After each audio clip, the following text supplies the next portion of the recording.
Live Social. Amici di Radio Canale Italia, amici del web, questo è Live Social, il programma che vi porta nel mondo dei professionisti con tanti amici, tanti ospiti che ci raccontano un po' le loro storie nelle nostre interviste. Io sono Francesco e qui con me c'è Marsha Burdick, eccola qui.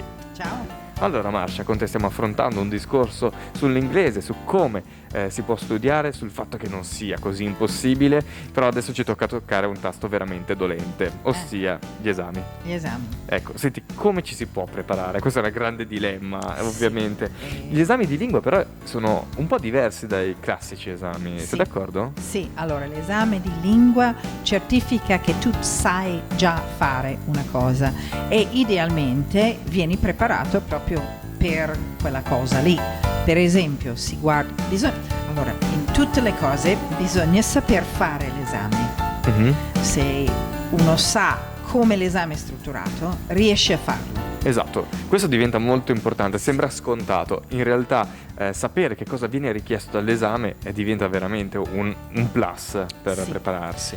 Ok, per esempio, prendiamo gli esami per i bambini, Ok. Cambridge Starters, Movers and Flyers, che qui Starters sono per bambini tipo 5, 6, Mhm. 7 anni, Movers and Flyers un pochino più grande, col Flyers si finisce con l'A2 certificato. Quindi, insomma, un livello discreto, insomma, permette comunque un progresso scolastico abbastanza tranquillo per quanto riguarda la Sì, lingua. ma ce la fanno, parlano di tutto. Mhm. Comunque si prende il libro, quindi questa è la prima cosa, un libro specifico Ok. che insegna al bambino come fare gli esercizi che saranno sull'esame.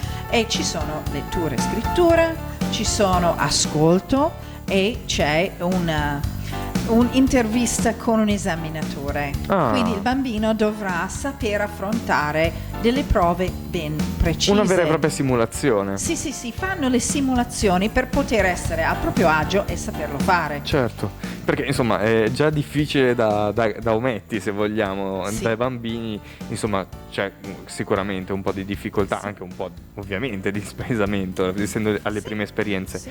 E qui viene anche un altro discorso. È più facile sicuramente motivare un ometto grande, un ragazzo, un adulto a studiare per un esame. Come si fa con i bambini? Bambini si gioca. Mm. Si gioca, si fanno cose fisiche, cioè invece di stare seduto a un tavolo ci si alza per imparare i verbi, per esempio. Ok. Se io dico di camminare, si cammina. Dico il verbo percorrere, corrono sul posto. Disegnare, disegnano nell'aria. Quindi si fanno il ripasso così.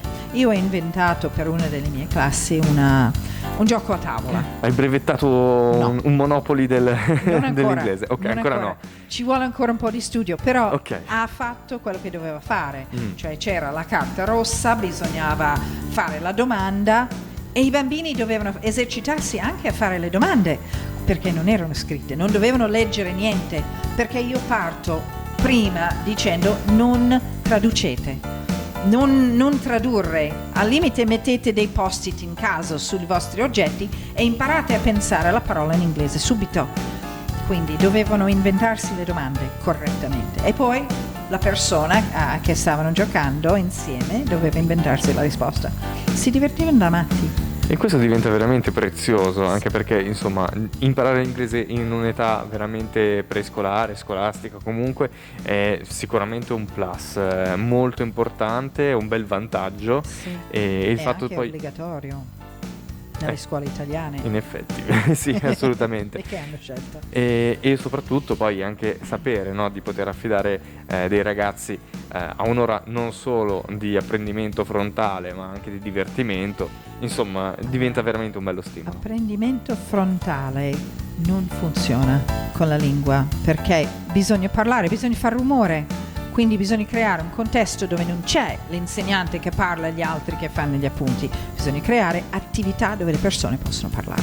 Perfetto, ma insomma così hai riassunto un po' la domanda: come ci si può preparare un esame? Come preparare un bambino a un esame? Facciamo le simulazioni, facciamo Un po' di rumore, si fa un po' di rumore, un po' di e sempre con le correzioni gentili, incoraggianti, perché come uno sport, uno sbaglia a tirare la palla nel gol, non ce la fa e prova di nuovo. Si fa Assolutamente. l'applauso comunque. giusto? Giustissimo, così come a teatro, così come Come al veramente teatro, in come- tutti altri, Sì. insomma, in tanti altri ambiti. Sì. A questo punto, Masha, io ti ringrazio, aspetto di vedere appunto il tuo gioco per i prossimi aperitivi in lingua magari, chi lo sa? Speriamo, sì. Assolutamente sì, insomma, mi raccomando, rimanete con noi perché arriveranno altri suggerimenti, altri racconti per quanto riguarda la lingua inglese, su come lo si possa imparare. Rimanete qui con noi su Live Social Radio, su Facebook e Instagram e ovviamente sui contatti di Marsha, LinkedIn Marsha Burdick e sul sito www.burdickcommunications.com. A questo punto ci salutiamo, Marsha. Ciao. Alla prossima intervista, ovviamente anche a voi, rimanete sintonizzati. A presto. Live Social.